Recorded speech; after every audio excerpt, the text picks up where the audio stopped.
Hello! Today I'm taking a look at Final Fantasy X,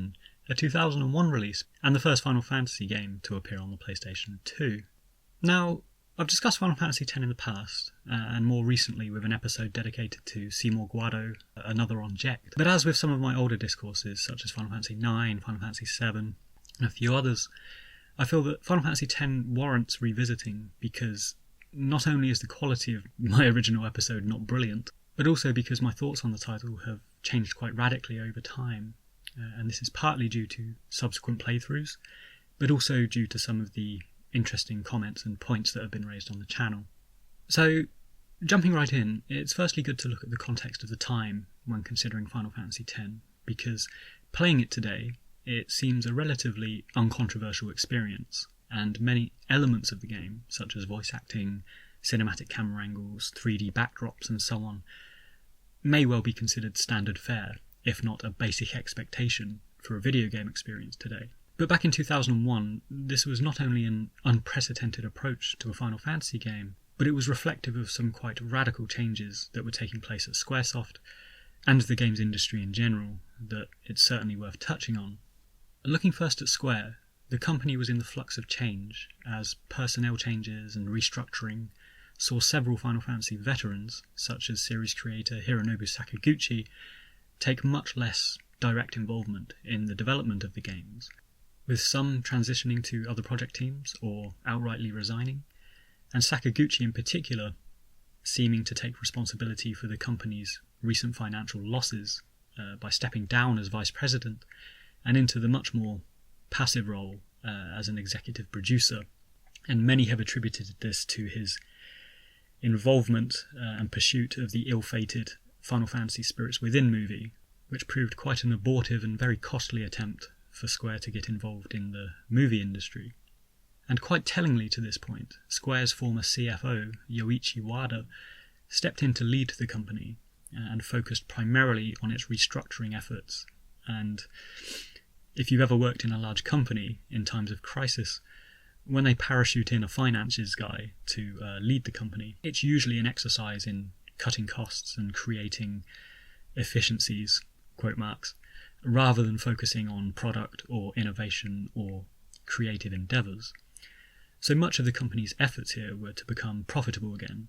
and caught the attentions of Enix, with whom they had been proposing a merger for several years. And just a final note on Wada's legacy here, particularly with regards to Final Fantasy.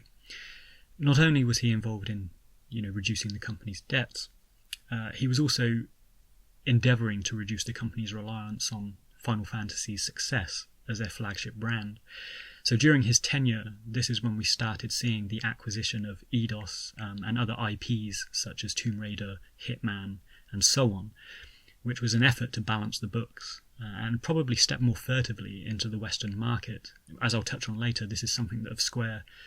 have been looking to do for quite a long time, beginning in part, perhaps, with Final Fantasy X. So there was a hell of a lot going on at Square in the new millennium, and where Sakaguchi and the old guard, as they're known, were stepping back, and Final Fantasy IX is quite a famous swan song to the traditions of Final Fantasy, as I've discussed previously in that episode, personnel such as Yoshinori Kitase had an increasing role and an increasing influence, and had stepped in to direct the more game-changing new style of the series, and ultimately, it's fair to say, inherit Final Fantasy from Sakaguchi, which, while it was actually quite a natural transition that was taking place throughout the 1990s, this passing of the torch is much more symbolically defined by the stark differences between Final Fantasy IX and Final Fantasy X, and this is how sort of history and fans have rewritten it, although it actually was much more nuanced than that. Beyond the things going on at Square, the games industry was also in a state of transition, as the 5th generation PlayStation 1 era gave way to the much anticipated and immensely successful PlayStation 2, and naturally being developed for this new generation platform, much like Final Fantasy IV from being on the SNES and Final Fantasy VII being on the PlayStation 1, Final Fantasy X could accommodate cutting-edge graphics, audio, and complex new approaches to system design, narrative design, not to mention scale and scope of gameplay, rather than the comparatively static field graphics and dialogue exchanges from previous Final Fantasy games. So, looking at this historical context, we can see the perpetual change through which Final Fantasy X was developed and published, and a byproduct of this was an air of trepidation among some fans who, not without reason, felt that Final Fantasy X would be a massive departure from earlier titles, and a turning point wherein the games would become, if not more homogenized, then at least more westernized, which is indeed something that Square have been quite vocal about achieving, up to and including Final Fantasy XV, Final Fantasy XVI, and the Final Fantasy VII Remake, which have various mechanics and gameplay attributes that are much more familiar with Western gamers, and the shifting arena of the action RPG rather than the traditional turn-based JRPG. And this was very much the case for Final Fantasy X too, because while the turn-based number-crunching grind of the traditional JRPG might previously have been a detractor for some gamers, the introduction of a seamless cinematic experience and user-friendly accessible systems such as the sphere grid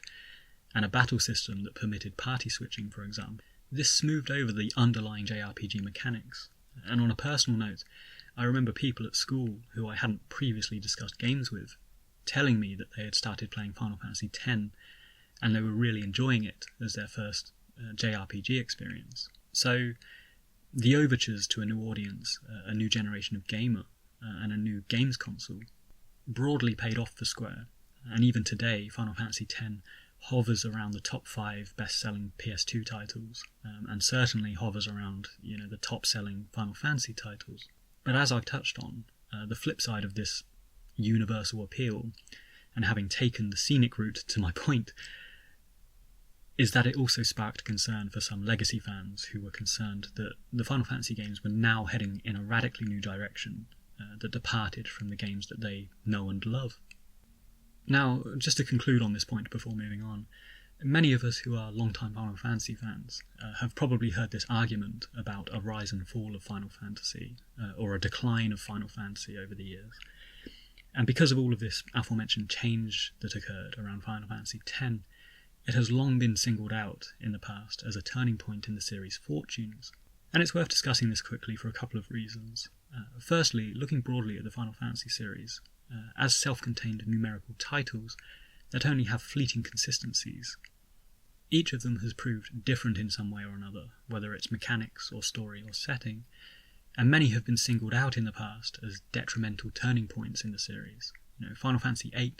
Final Fantasy XIII, even Final Fantasy VI and VII, which today are among the most highly regarded of the series, have been considered low points by some for the adoption of sci-fi over knights and mages, or the switch to 3D from the pixel art, and so on. So whether it's the key terms system from Final Fantasy II or the futuristic high school setting from Final Fantasy VIII, there's always some novelty to each entry that isn't accepted by everyone. And looking broadly at the games, they are only really consistent insofar as they are completely inconsistent in quite fundamental ways. That said, and to play devil's advocate here, it's also important to acknowledge that Final Fantasy X was released directly after the well-regarded PS1 trilogy of Final Fantasy VII, VIII, and IX, which, despite their different stories, different settings, and different mechanical particulars, such as materia, junctioning, and ability systems, they could reasonably be grouped by their similar scale, length, and aesthetic balance of 3D and 2D design, and it's fair to say that a number of gamers, especially those introduced to the games on the PlayStation 1, such as myself, we had become attuned to this style, and perhaps they had expectations that were much more along these lines that Final Fantasy X instantly departed from. So, preamble aside and turning to Final Fantasy X, today it sits as a title that sits comfortably among my favourite games, and while upon its release I enjoyed it, I was among those that was looking back over my shoulder at earlier games, and it took a while for my appreciation to truly develop for this game. But more so than simply accepting the advances, I came to realise that in large part it was precisely because of the differences and the advances of Final Fantasy X that it succeeded so well as a game experience. And kicking off by looking at it, the structure and the pace of the title, one such difference that I initially lamented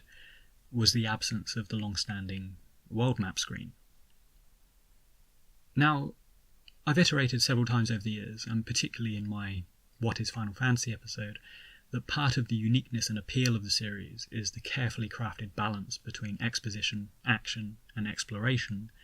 and each of these elements are traditionally furnished by their own respective game screens in the form of the field screen, the battle screen, and the world map screen. However, Final Fantasy X opted to change things up a bit in this respect, most prolifically by removing the mode that was most dedicated to open-world exploration, which was the world map screen. And rather than the pseudo-sandbox explorable means of play, the game chose instead for a more obvious linearity to its plot progression than any previous title. And what I mean by that is most Final Fantasy games are linear to a degree, particularly in their early stages. And if we take Final Fantasy VII as an example, we have the initial Midgar segment of the game, after which we're rewarded with this illusion of freedom and scope in the world map. But really, although we're able to run around this minified continent, our options are limited to the village of Calm, visiting Chocobo Bill, or visiting the Zolom cave area to progress. And most early Final Fantasy games have a considered and conveniently arranged topography to prevent us advancing too far beyond the status of the story, because the story is the priority for these titles, as opposed to, for example, legitimate open-world sandbox titles such as the Elder Scrolls that champion non-linear exploration and story design. So, turning to Final Fantasy X, looked at in a certain way, we could say that it simply stripped out the middleman by removing this intermediary world map in favour of a perpetual field screen through which we traverse the world. But for myself, and for a lot of people, at least at the time of release, this was a bit of a letdown, because while, yes, the world map is something of an illusory aspect of the Final Fantasy games, it nonetheless does offer the player some agency as to how they choose to play, and the aforementioned example of Final Fantasy VII, which permits us to divert course and spend time with Chocobo Bill or discover unmarked aspects of the map. It was always a great device for side quests and exploration and non-essential story. Lucrezia's Cave in 7, again, is a fantastic example of that. But to this day, I see discussions about whether Spira is a continent or a country or a world, because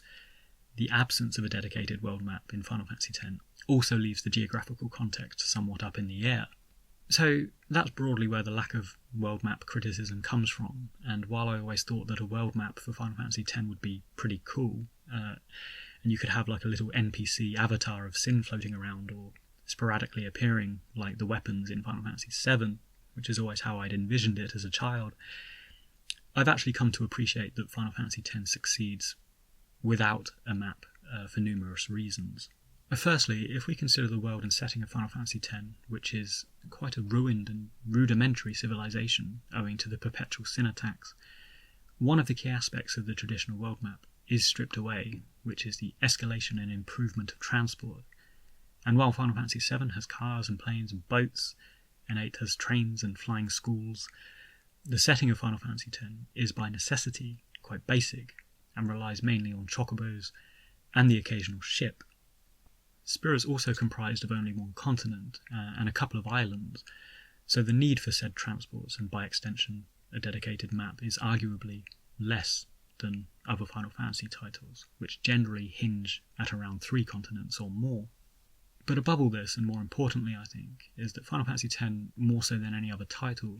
was dictated by a very tightly paced and concisely structured story, and where I've stated in the past that 10 is a very cinematic game, I don't mean that just in terms of its camera angles and cinematography, but the flow of the game is much more like a movie, because the free-roaming diversions from the central story are so much more limited. And for example, when we're running down some linear location like the Mihen High Road, or the Jose High Road, or the Moonflow, which are the fill-ins for the world map, we are going to bump into Seymour, or the Crusaders, or some character that prompts a cutscene and progresses the story, whether we want to or not.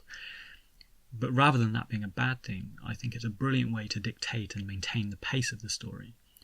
And Final Fantasy X always succeeded in keeping momentum going for Yuna's pilgrimage, or finding out what Seymour was up to, or figuring out what happened to Jecht, and so on very well. And within this, there's still some scope, albeit maybe less than earlier games, for narrative digressions and side quests to take place, such as battling Belgamine or sphere hunting, without meandering into, the necessary world map view. So that's the world map pros and cons covered, and I can see the argument both ways for those that wanted it retained. But for me personally, through the passage of time, I've come to believe that Final Fantasy X succeeds precisely because it doesn't allow for these huge reprieves in its story, for the free-roaming exploration, and instead we are tightly bound to the progression and the very intriguing interpersonal relationships that develop here, not least the romance between Tidus and Yuna, but their respective relationships with their fathers, enigmatic story of Auron, Wakka and Lulu's grief, and even our own evolving interactions with the denizens of Spira, which, perhaps more than any other Final Fantasy, hugely informs the world and the context of the story that we're operating in. And with that, let's shift now into setting and story, and what we are presented with in Final Fantasy X is something that was profoundly unique and its own thing, even by the standards of Final Fantasy at the time, because where earlier titles had been heavily informed by Western fantasy with knights and mages and castles, and later titles had indulged in more sci-fi dystopian plots and aesthetics, 10 changed course for a more vibrant, rudimentary world that drew no obvious comparisons with fantasy or sci-fi or steampunk conventions that its predecessing JRPGs had enjoyed. Indeed, the setting of Spira is a juxtaposition of existential bleakness and colourful sunny vistas that is quite unlike any comparable game I can think of, and the world we come to inhabit, particularly once we fall away from the high-tech Zanarkand and into Spira, is a world and culture that feels unique but also wonderfully lived in and established and historic by the time we encounter it. And our hero Tidus trying to navigate this curious culture in the same way that we are is a fantastic narrative device to introduce and onboard the world. And for example, upon washing up on Besaid Island and meeting Wakka, we have the latter character's surprise that Tidus doesn't know the Yevonite greeting, and Tidus trying to hastily learn how to bow properly, and it's little details like this, augmented by the aforementioned improvements in graphics and cinematography, that really helped build the unique and historic feeling of the world in the mind of the player. And this is further established by the recurring cast of NPCs we encounter, such as Macian, the historian, Shalinda, the Yevonite, Isaru and Donna, the other summoners, and the Crusaders. And where other Final Fantasy games have a broad cast of NPCs that we meet in different towns and cities around the world, with their own local issues and local agendas and side quests, Final Fantasy X is unique in confining major NPC interactions to this recurring handful of characters, which perhaps hints at the sparse population and limited locations in Spira, owing to the blight of sin. And secondly, more importantly, is that each of these characters represents something essential to the world and setting, whether it's Mr. Rin or Wakka or Shalinda or whoever, and their repeated appearances really help the player understand the homogenized society and the politics and the general mood of Spira. For example, Macian is great for the macro-historic appreciation of Spira's history, and whether it's learning about Lord Mihen or the Farplane or the Shoepuffs, his optional dialogues are great for adding little bits of world building and context that we might not learn elsewhere. However, in addition to this, and using the device of showing rather than telling, we have characters like Shalinda and the Crusaders, and from our interactions with these guys, we can glimpse much more about the world of Spira, and in particular, the institution of Yevon, and how that dictates and informs so much of the day-to-day conduct and thought in society, and where Shalinda clings to it with a degree of desperation, really. We see the Crusaders break away from Yevon during Operation Mihen, and the repercussions of that, and the quite adverse attitudes towards them because of that. So once again, it's just really neat subtleties such as this, and bits of context and bits of world building that come through interactions and dialogues throughout the course of the game, and the communication of the world through various means to Tidus and by extension the player. Now, the partitioning of the world into the high-tech prologue of Zanarkand and the feudal present of Spira is a great opening gambit for establishing setting and story in numerous ways, because not only does it position Tidus's role as the outsider who falls into the unknown world, but it also shows from the outset that we are not just operating in a completely rudimentary feudal setting, because by glimpsing Zanarkand first, we've seen the technology and the advances and the ease and leisure of this society that is not, unlike our own world in some ways, and the perceived value of commodity and celebrity is evident with Tidus signing autographs and the huge billboard of Jecht being among the first things that we see. And this initial image of a comfortable society and a comfortable life for Tidus is brilliantly stripped away and juxtaposed with the world of Spira, which now, once we arrive in it, feels all the more alien and desperate as we discover the perpetual destruction of sin, the lack of advancing culture because of sin, and the reliance on non-secular, centralised government which preaches the acceptance of this world's futility in this particular setting. And if we think about Maslow's hierarchy of needs, where on the most basic level we have the safety needs of food, shelter, warmth, i.e. the necessities of staying alive, and the highest levels, which are the esteem needs of love and friendship and pleasure, we can see how Spira is very much the former, and Tidus's Zanarkand is very much the latter. So immediately in the story we've seen what else exists. We see the world and the lifestyle that Tidus has lost, and everything that Spira lacks. And we are also left with a brilliant opening hook, which is that Zanarkand happens to exist in both worlds. Jecht exists in both worlds too, but the perception of both of these things in Spira is the adverse of Tidus's experience of them. So that's a great opener, in my opinion, and an interesting mystery that intertwines with Tidus's personal story and the absent father story arc. And it ties it together with the macro story of Spira and the faith and the perpetual cycle of sin. So, great opener there, I think. Now, moving on, the defining feature of Spiran society is quickly established as the institution of Yevon, which is a great plot feature for Final Fantasy X, and a very unique approach to a Final Fantasy world, I think, as we rarely find such a homogenized society that roots back and relies on one singular entity. And while, yes, earlier Final Fantasies have occupying forces and invading empires,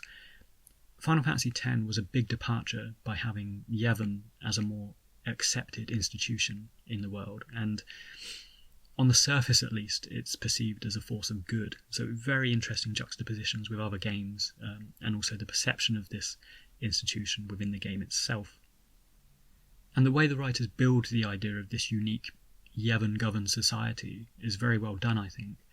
because, for example, our first human encounter in Spira is being rescued by Riku,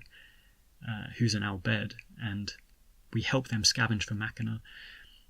And this all serves the purpose of onboarding some bits of gameplay and lore quite subtly, such as the curious ability to breathe underwater for some characters. But more importantly, it posits our experience of the Albed as generally quite a positive thing. And so when we meet with the Yevonite perception of Machina and the Albed, and we see that everyone else, and particularly Yevon, perceive them as resoundingly bad, particularly as evidenced through the quite intolerant Waka, we start to subtly see the flaws of this dogmatic institution, and as the story progresses, some quite momentous and brilliantly paced twists progressively uncover just how hypocritical and corrupt Yevon actually is. And for example, we go from early indicators like the contempt for the Albed and the Maester's knowing futility of Operation Mihen, to Seymour's outright villainy and murder of his father, which several Maesters already know about. And climactically, I think, is the momentous reveal that the Maesters use Machina themselves, but also that Grand Maester Micah is an unsent who knows that the final summoning is futile and only ever a temporary means of defeating sin. So a huge reveal in the hypocrisy there that proved quite interesting. So, looking at the structure of Yevon and more broadly at the symbolism of the game, Final Fantasy X has taken some flack in the past for how it appropriates certain religious imagery and terminology, such as sin, the faith, crusaders, and so on. We even have the wholesome Yuna travelling the world with her guardians, doing good deeds and walking on water, which is a bit on the nose. And Yevon in particular, as I've noted in the past, is similar in form and function to the Catholic Church in the Middle Ages, which is a period where the Church did wield immense influence over society, governance, military, and even leisure, which is what we see in the game. And the hierarchy of the Maesters with their own temples and dioceses to oversee is very similar to the localised ranks of deacons, bishops, cardinals, and so on up the chain. And I always felt that rather than purposefully critiquing Western history and Western practices, the Square team draws on it more so because, from a Japanese perspective, it is perhaps more esoteric and mystical and quintessentially fantasy for them, in much the same way that Confucian philosophy or Buddhism or samurai are fascinating for us in the West. And for example, the earliest Final Fantasy games feature knights and mages and kingdoms of a distinctly West European persuasion, and we have heroes with somewhat jarringly average Western names, such as Terra Branford or Clive in Final Fantasy XVI. So, looked at this way, and because only 1% of people in Japan practice Christianity, and even less practice Islam, Judaism, Hinduism, so on, it's entirely probable that the historical and cultural allusions that they utilised from Europe and the Middle East and India and so on is simply because it's representative of a more fantastical cultural otherness to them. And I always enjoyed how the Final Fantasy games are a melting pot of these different references that contribute to its uniqueness within the realms of RPGs. It's also worth noting that beyond some of the more on-the-nose terminology used in Final Fantasy X, the values preached by Yevon, which is living a life of humble asceticism, a rejection of materialism, and an acceptance of death, draws equally on the Eastern practices too. So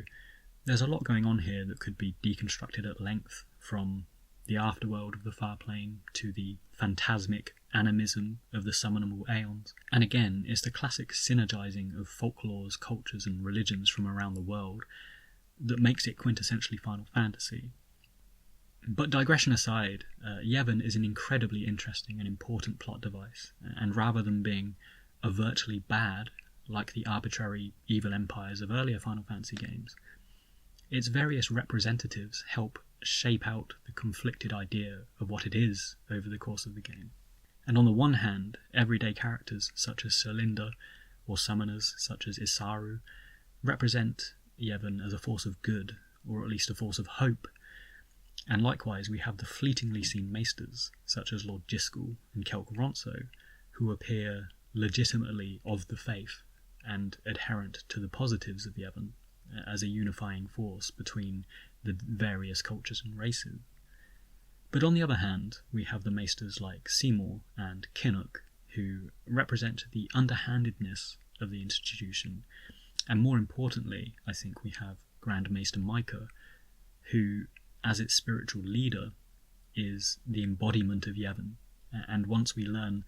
that he is corrupt, and the corruption roots back to him, the entirety of the system is undermined at this point. And once again, as far as narrative goes, I think it was brilliantly achieved with just this handful of characters, with each representing the different elements and facets of Yevon and this core social system, from Kinnock's power-grabbing self-indulgence all the way through to Shalinda's blind belief, to Seymour's inherent nihilism, all of which I'll touch on shortly. So moving on and looking more broadly at the setting, the significant antagonistic obstacle, and indeed the cause for Yevon's existence, is the elephant in the room, shall we say, which is the entity known as sin. And sin is, again, a very interesting device for this particular fantasy story for a number of reasons. Firstly, as touched upon, it makes the setting quite unique in its existential bleakness, and upon arriving in Spiro, and specifically watching the first sin attack on Kilika, which is a great example of the emotive cinematic advances of Final Fantasy X, we realise we're operating in quite a despondent world, which, rather than an invading empire or warring nations or something quite concrete and logical being the root of the world's problems, we have this comparatively abstract entity that nobody fully understands or comprehends, and as such, sin is perpetually interesting because it operates on both metaphorical, symbolic, and literal levels, all of which is augmented by its appearances and its attacks and its interactions, which range from weird quantum realm physics defying things like the opening of the Xanakind attack to the Kilika and the Mihen attacks, all the way through to the latter game where we're actually running around inside of sin in an almost literal, biblical or monomythic belly of the whale sequence. Secondly, and this is slightly more subjective, but along with the ambiguity and probably a contribution to the ambiguity of sin, is the sheer magnitude of the creature. And the aforementioned cutscene at Kilika shows how it's impossible to capture the entirety of the creature in a single shot, and instead we are reliant on these submerged glimpses of an eye or a fin, and much like movies such as Jaws, or novels like Moby Dick or Cthulhu, or even biblical mythological behemoths such as Leviathan or Tython, and Japanese creations like Godzilla. I've always loved these terrifying stories of immeasurably huge creatures of the deep that it's hard to even kind of comprehend, in your mind, let alone with your mind's eye. And there's something about sea monsters that's very deep-rooted in human storytelling and human history, I think. So ultimately, I think it added a lot to Final Fantasy X as a concept, and it harkens back to some of these rudimentary yarns that people used to spin and the origins of fantastical storytelling, I suppose. Finally, another hugely important aspect of sin is because there's no clear-cut agenda or thought to sin's actions owing to its indiscriminate elemental nature, and Final Fantasy X's complex arrangement of potentially antagonistic characters, from Yu Yevon to Jecht to Micah and Seymour, it's difficult to really pinpoint a true primary antagonist in this title, if indeed one exists. And sin, in many ways, is just an ever-present tragic result of some ancient war, and much like nuclear weapons in the real world, it's now just an ever-present threat and a byproduct of an ancient conflict that we now have to deal with. So, in a nutshell, that's the framework of the setting, within which we have an indiscriminate monster, on the one hand, and a society that's been built around both the futility and hope of achieving temporary respite from this monster, in the form of the Summoner's Pilgrimage, the final summoning, which is propped up by Yevon. Taking a step forwards into the story, we have Yuna as the avatar of the pilgrimage journey and the ways of Spiro on the one hand, and the outsider Tidus on the other, who is the destructive force that changes the prevailing cyclical trend of sacrificing summoners to achieve a brief calm. And this framework is an interesting partitioning of the protagonist's role in the game that I think I failed to appreciate the first time I played it, and where I've previously questioned whether Tidus, like Vaan in Final Fantasy XII, is primarily just the player's window into events, and it's actually Yuna's heroic journey as the true protagonist. It's much more nuanced than that, and quite a fitting comment I received in the past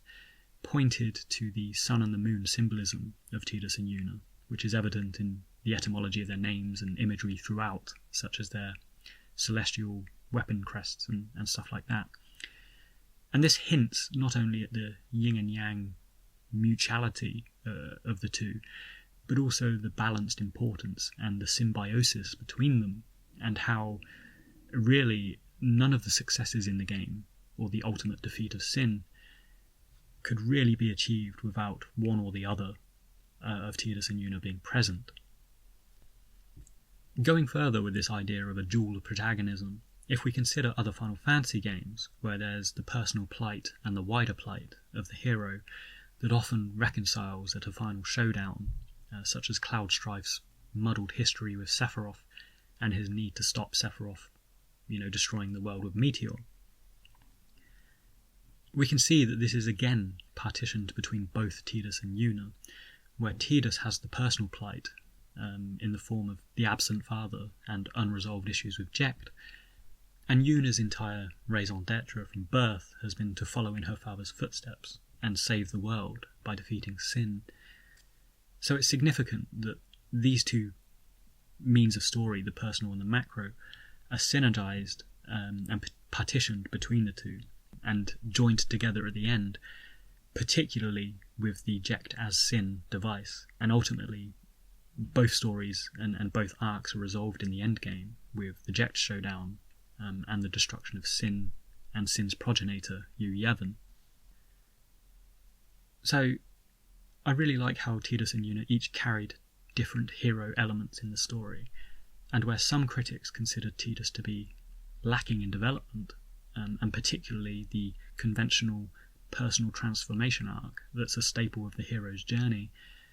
I'd contest that firstly he does undergo a transformation when it comes to reconciling his past relationship with Jecht, which is a very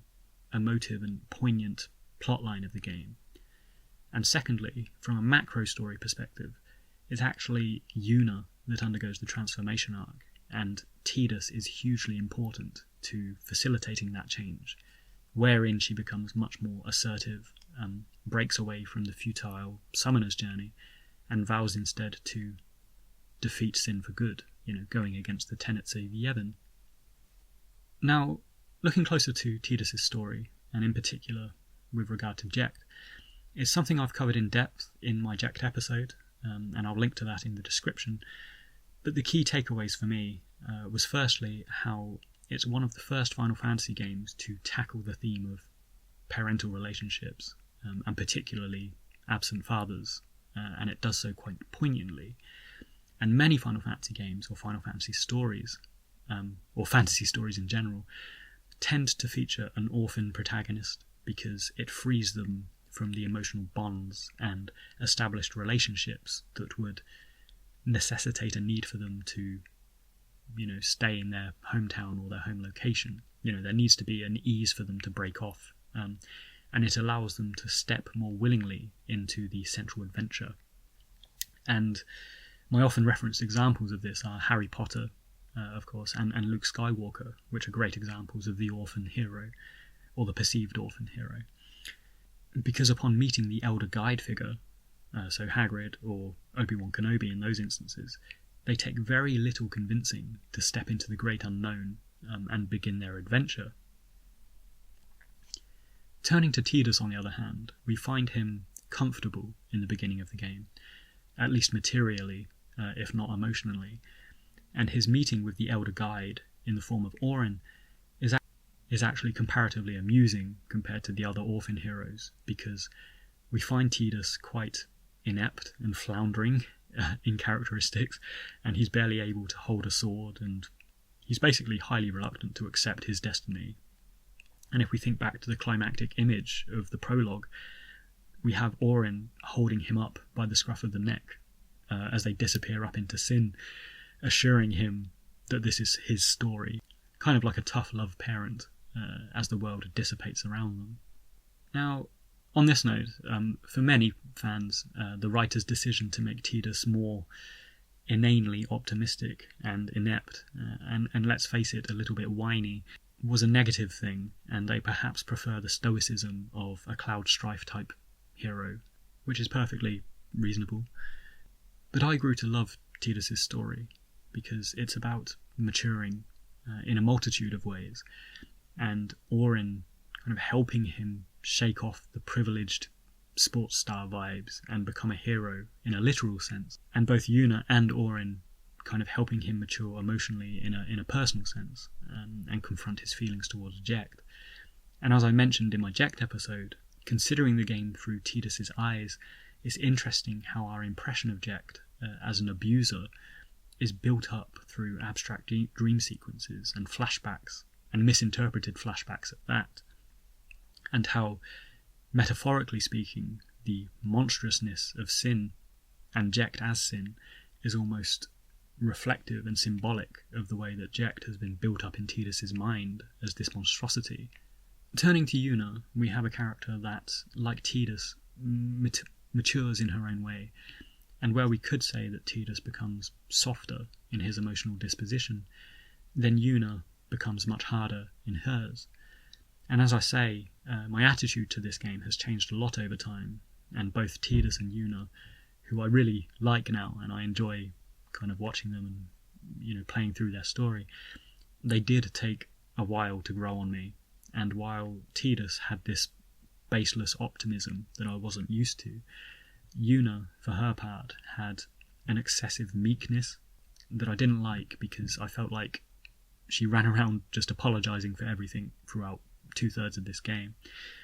But obviously this was a very conscious narrative and character decision, because much like other slow burn character arcs, such as Squall in Final Fantasy VIII, who doesn't really open up until Disc 3, Yuna had to start off in this mild, apologetic state to really build up as a character. And on that note, another theme I loved in Final Fantasy X, and is perhaps less talked about, is this generational passing of the torch and living up to family expectations, because where Tidus has his prominent Sins of the Father story arc with Jecht, and followed in his footsteps as an elite Blitzball star, although potentially he did this out of contempt, if we read between the lines, so too does Yuna strive to follow in her father's footsteps as a summoner. And there's this interesting dynamic of trying to live up to the past that I love about Final Fantasy X, and the sheer quality of the writing and world building is at work with the Braska, Jecht and Auron backstory, because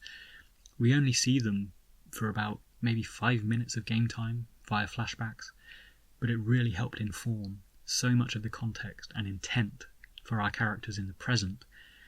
and little bits of dialogue such as Jecht being drunk and attacking a shoe path, and little bits like this just offer hints and flourishes about his own trajectory and the development of these former 3 characters, over the course of their own adventure. And people have commented to me in the past on this point, actually, saying that they'd love to see a Final Fantasy X prequel game based on the quality and the intrigue left by those fleeting flashbacks. And that's something that I'd certainly agree with. So, Tidus and Yuna arguably share the role of protagonists, and both have parallel stories when it comes to living up to prior generations, which, if you watched my Seymour Guado episode as well, is something that interestingly runs parallels with him when it comes to living up to the expectations of Lord Jyscal.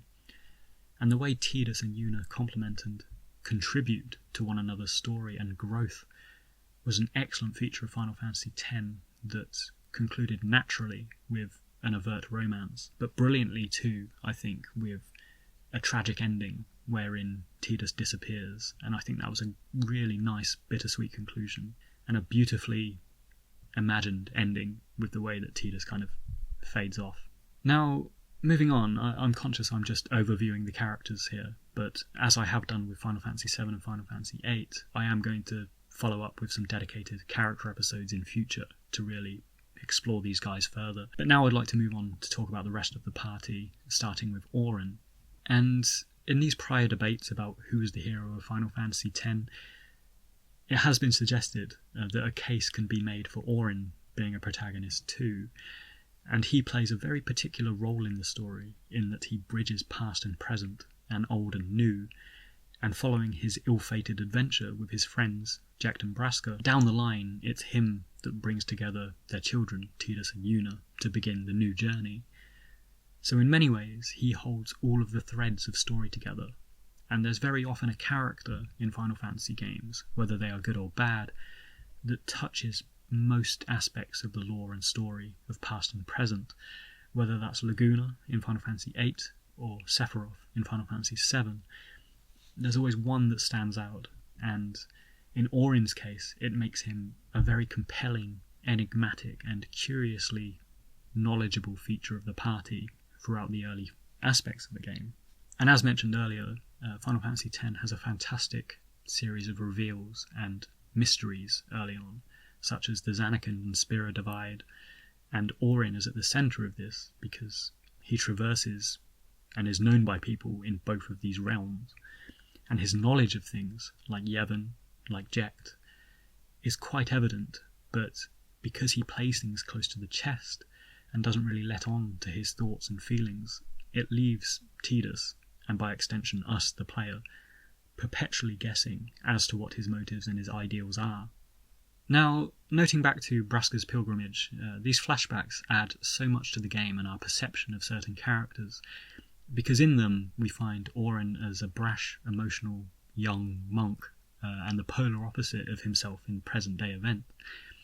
And I like this because it shows what a momentous character arc he must have undergone, and how the traumatic conclusion of his own journey must have profoundly affected him. But again, this is all subtext, and it's all inferred and offered in between the lines, and the same goes for his standoffish conversation with Maester Kinnock, which hints at some past confrontation, all of which was really well written and adds to Orin's intrigue, I think. And reading between the lines a bit more, particularly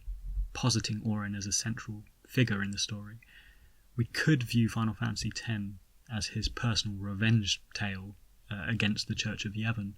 because it's him that conspires to bring Tidus and Yuna together and nudge them off the path of the pilgrimage into an ultimate defeat of sin.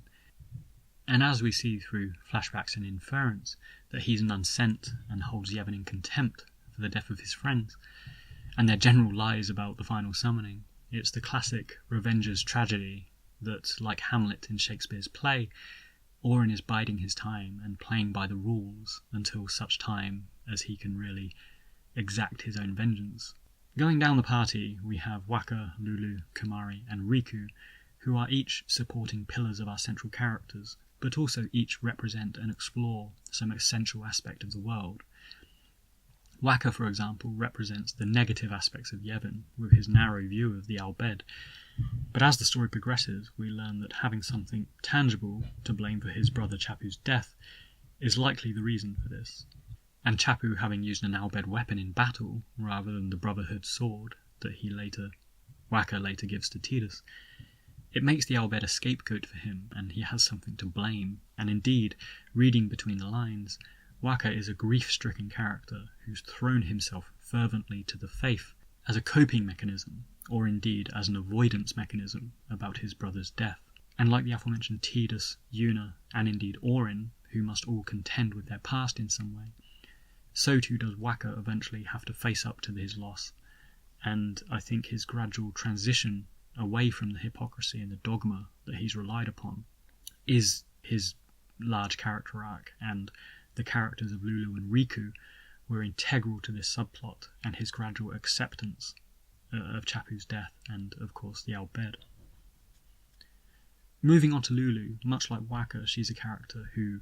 by appearances at least, seems functional and low-key and a little standoffish, but scratching beneath the surface and having any length of conversation with her, it quickly hints that something is not quite right, and her tactic of bluntly diverting conversation away from herself, or indeed Chapu, is her own mechanism for coping and refusing to face up to the past. However, quite unlike Wakka, who is drawn further into Yevon, she seems to have quietly dismissed it and appears much more cynical in her responses to characters like Seymour, and her grief and cynicism may also extend to the death of her previous summoner, Lady Gimmon, who died trying to acquire Yojimbo. So there's something quite interesting with Lulu to this end. Moving on to Riku and Kimahri, both these characters represent the major marginalised races in the game, with the other being the Guado, which is represented by Seymour's inclusion. And for Riku's part, she is the foil to Wakka's ignorance, as she's shown from the outset to be good-natured, non-heretical, and then just a generally nice person.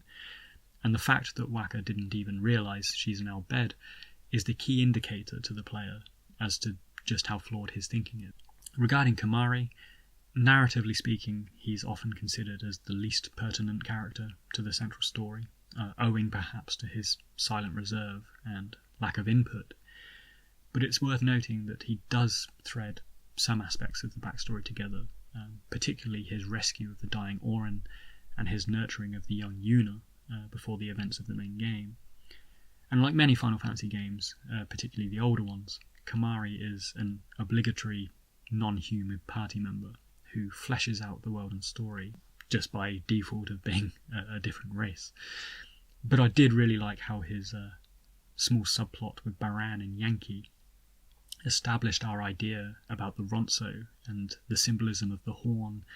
and other features of their tribe that show how divorced their culture is from Yevon. And there's another interesting nod towards colonialism and the Crusades here, because much like the real world, there's a definite intent in Yevon to be spread among the different communes and communities around the world,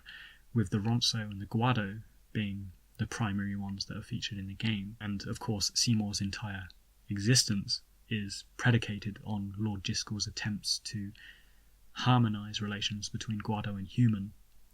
having converted them to Yevon, and then also marrying and procreating with a human. Now, on the note of Seymour, I'm going to wrap up on characters with him, but as with Jecht, I do have a dedicated episode to him already, and I'll drop a link to that in the description, but he's another character that I've grown to really quite like, and upon seeing him for the first time with this wild design and this crazy haircut and somewhat pompous voice, I was thinking, what the hell kind of antagonist is this? But Seymour's design is consciously so, and precisely because he's this muddled in-between of Guado and human. And regarding his general demeanour, it's the self-assuredness and nonchalance about even concealing that he's a total sociopath that really grew on me, because as I've stated elsewhere, he's one of the few Final Fantasy villains, if not the only one I can think of, to be a celebrated public figure. But as a maester, he is supposed to be and represent this elevated prestige and moral compass of society, and he's essentially untouchable because of this, and the people revere him for being this sort of maester. Yet the truth is that he's the total opposite to that, and he doesn't even care. He doesn't even try and conceal it. And his particular brand of nihilism is also interesting because, firstly, in a roundabout way, it does align to the party's goals of wanting to rid the world of sin forever. But also, he's not entirely without sympathy if we're attentive to his backstory and the fact that until Jiskel's death, he was something of an outcast, and most of his childhood was spent in isolation and being considered a monstrosity by both Guado and human. So it makes Seymour a little more three-dimensional than we might initially think, and his rejection by his father and by society, and most of his childhood was spent in isolation and being considered a monstrosity by both Guado and human. So it makes Seymour a little more three-dimensional than we might initially think, and his rejection by his father and by society, combined with the loss of his mother and his isolation at Baj Temple, were all contributing factors to a somewhat warped worldview. And looping back to the prevalent themes of generational lineage and the sins of the father, Seymour is profoundly affected by the actions of Lord Jiskel, and much like Tidus, he has a contempt for and eventually murders his father. So Seymour became an interesting character for me after numerous playthroughs, and one that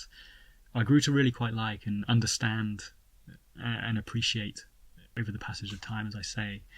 and I found him to be quite an interesting antagonist. Now, moving on, I'd like to consider just some small bits of gameplay, and a question that's been put to me before is my thoughts on the various levelling systems across different Final Fantasy games, which range from the locked-in job classes of Final Fantasy IV through to the fully customizable licensing system of Final Fantasy XII and everything in between. And personally, I'd count the sphere grid in Final Fantasy X as among my favourite levelling systems, if not my favourite, because it retains designated character classes and the essence of the RPG genre to a certain degree in how it's laid out and our party members start off with their designated spaces. But barring the exclusivity of the summoner ability, which is, of course, integral to the setting and the lore, the player does have the liberty to improve and adapt and change their class designations with a little bit of effort and playing about on the grid. And as I mentioned earlier, this was a Final Fantasy game that was being aimed at an entirely new generation of gamer, or indeed gamers that hadn't yet tapped into JRPG games before. So the tangibility and the easy use of the UI and the sphere grid that shows specifically what statistics you're upgrading and improving on your character, I just found it remarkably refreshing and accessible, and an interesting way to do it compared to how it had been done previously. And likewise, with the party switching during battle, it did change things up for the title, and a lot of weight was put into enemy formations and statistics that would encourage this feature. So, for example, on the Mi'ihen High Road, you would have a segment that was awash with elementals for Lulu, or evil eyes, long-range opponents for Waka, and armoured creatures for Orin. So it really emphasised the importance of switching and the importance for upgrading characters in specific class areas based on these strengths and weaknesses. Another aspect of the gameplay I liked was the approach to weapons and armour. And this isn't something that I've discussed much with regards to any Final Fantasy, but Final Fantasy, the series, has always done interesting things with weapons, armour and accessories because it empowers and gives a degree of agency to the player. And where previous Final Fantasy games often featured weapons that came with preset abilities or certain statistics, Final Fantasy X is interesting in that you can start defining features for your various weapons, such as additional strength or status effects. And it was sort of an amalgamation of Final Fantasy IX's synthesis feature and Final Fantasy VII's materia slot system, and even a little bit of the junctioning system, although I know that's a dirty word among Final Fantasy fans. But yeah, it was an interesting system where each weapon comes with a number of free slots, and certain items can be refined to create enhancements that kind of fill up these slots depending on the weapon. Regarding side quests and minigames, Final Fantasy X proved one of the most ruthless for the time. And while some of the side quests and minigames were quite enjoyable, such as Blitzball, which replaced the Triple Triad card game, and the Monster Arena stuff, which was also pretty cool, for those that were attempting to acquire the celestial weapons, particularly by dodging 200 lightning strikes on the Thunder Plains, or doing the Chocobo race in 0 seconds, this was a very thankless task. And personally speaking, for myself, I think game design, and particularly the grind for rewards, it treads a very fine line between being difficult and being excessively difficult to the point where it's unenjoyable. And I have memories of the days I was sat in my friend's bedroom trying to do these sequences for Final Fantasy X and just getting really agitated and actively disliking it. And I put this down to both the time required to put into achieving these tasks, but also the repetitiveness and the routine of the task, which I think is just a bad combination, and it's bad game design in my opinion. And I know that there's RPG fans who either don't care about 100%ing a game, and alternatively there's fans that thrive on grind and they would actually somehow enjoy this. But personally for me, I felt it was excessive, and it was a bit detrimental to Final Fantasy X. But as I say, other stuff like Blitzball, it was great, but for those 100%ers, this had real Final Fantasy III vibes about it, and I found it quite difficult. So for all the reasons discussed here,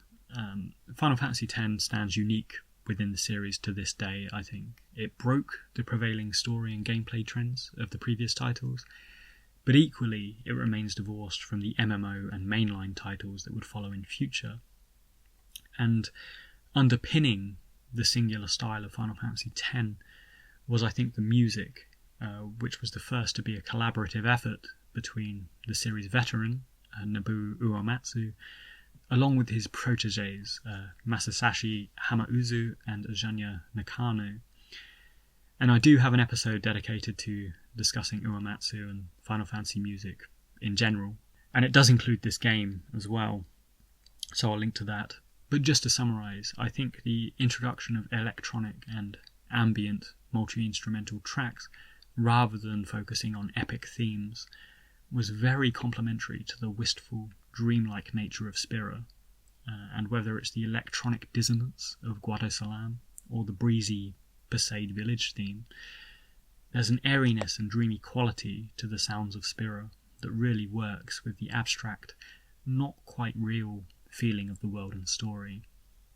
And again, it was something that grew on me over time, because while I was wedded to the epic themes of One-Winged Angel or The Landing from the earlier games, actually themes like Besaid Village or Spira Unplugged and so on are really fantastic pieces of music that, while they're not paired with some momentous theme or cinematic or narrative hook, they are nonetheless enduring and a really quite important inclusion to the Final Fantasy oeuvre, I think. So, wrapping up now, Final Fantasy X's initial divisiveness around voice acting, world map removal, and other such additions has eroded somewhat over time, and even the rather hokey, laughing scene between Tidus and Yuna has become an enjoyable, rose-tinted meme rather than a criticism of characters for most fans. And indeed, through the passage of time and today, where the vast majority of video games feature voice acting and cinematic gameplay, it's safe to say that Final Fantasy X was ahead of the curve within the realms of the JRPG genre, and anticipated and capitalised upon much of the coming industry advances to rather good effect, I think. The succinctness of the story was, I think, another huge benefit to Final Fantasy X's legacy, and as stated earlier, coming at the expense of more free roam means of play and world map exploration, it probably worked in favour of the title, and it permitted the game to focus on well-paced character developments and reveals rather than wild, lengthy diversions into secret and secondary locations of a world map. And while admittedly this is subjective, and some gamers love the freedom to traverse a world, as I do, I think there is a balance to be struck, and personally, quality of character development and story, for me, it does trump the necessity of an open world very slightly, which is why I'm much more forgiving of Final Fantasy X than some people, because I think it makes up for it in the themes and the symbolism and the setting of the story. As noted, I really like the gameplay and the battle system advances, and it's definitely one of my favourite battle levelling systems of the turn-based era, because even as an RPG veteran, the accessibility of the systems, as I've discussed, was quite intuitive and enjoyable to use. So there we have it, some thoughts on Final Fantasy X, a game that endures as a fan favourite and continues to spawn sequels and spin-offs to this day across a range of media, but it hasn't yet delved into its origins as a prequel title, which I think many feel it is ripe for somewhere down the line. If you got this far, thanks very much for listening, and I hope you enjoyed it. And if you'd like to support the channel further, I always appreciate a like, a share, a subscribe, and feel free to drop a comment below. Let me know your thoughts on Final Fantasy X.